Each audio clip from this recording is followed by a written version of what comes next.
We're at 1241 Walton.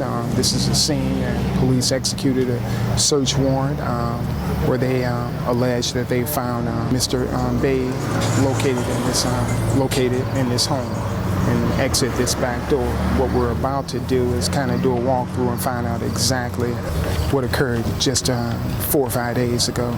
Well, I think the police gave a narration as to what happened, and that narration just isn't plausible at all. So we actually want to give a correct narration and walk people through the narrated events as directed by St. Louis Metropolitan Police to show that based on what they said, it's impossible to have executed a search warrant at this house right here and find that Mr.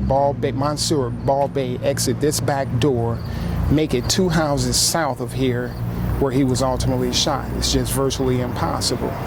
One point that I want you to make in understanding how the occupants of the house would know who was in the house, because there's no other way to enter the house but through this door, and you have to come straight up the steps.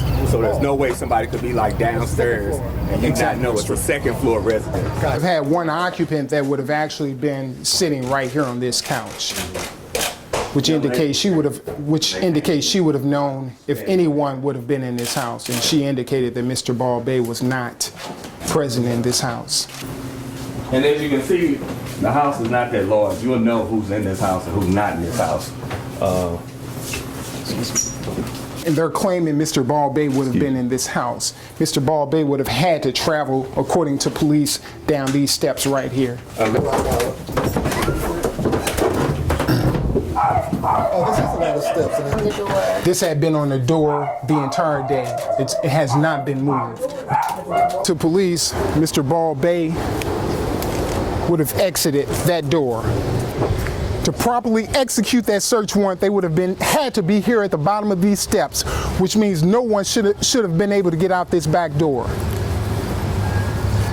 But since they say Mr. Ball Bay made it out the back door, made it past them, jumped that fence. 2 people, not just him, 2 people. We're talking 2 police officers he would have gone through. What's the hole? Absolutely. I want to be clear that we have not been given any indication of what fence they're alleging that he jumped. I just want you to see the fences. Police say Mr. Ball Bay would have ran through this yard and through that gangway. Okay. He was already in this yard. He would have made contact with police first in this yard.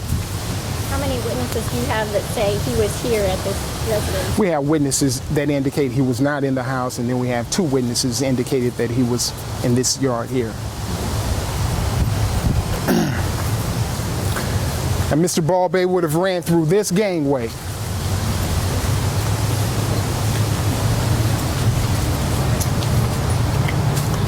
This gangway is roughly about 50 feet long, about 4 feet wide.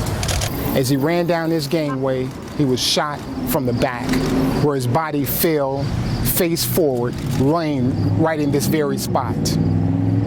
There was no gun near Mr. Ball Bay's body, according to the eyewitnesses. And again, Mr. Ball Bay, at 18 years old, lost his life right here in this very spot. A young man who had aspired to be an engineer, had plans to go to college in the fall. This should not have happened to this young man. Mr. Wooten's obviously talked to witnesses that we haven't talked to, and we'd encourage those witnesses to come forward so we can interview them and get their perspective on this incident. Is he right? Is he right? Yeah. Well, I'm sure he's right that those witnesses told him that. I'm sure Mr. Wooten's an honorable man and wouldn't lie, but I haven't talked to those witnesses to evaluate their credibility or not. Well, as I said before, we're still looking for witnesses. Okay. He's identified other witnesses that we need to interview.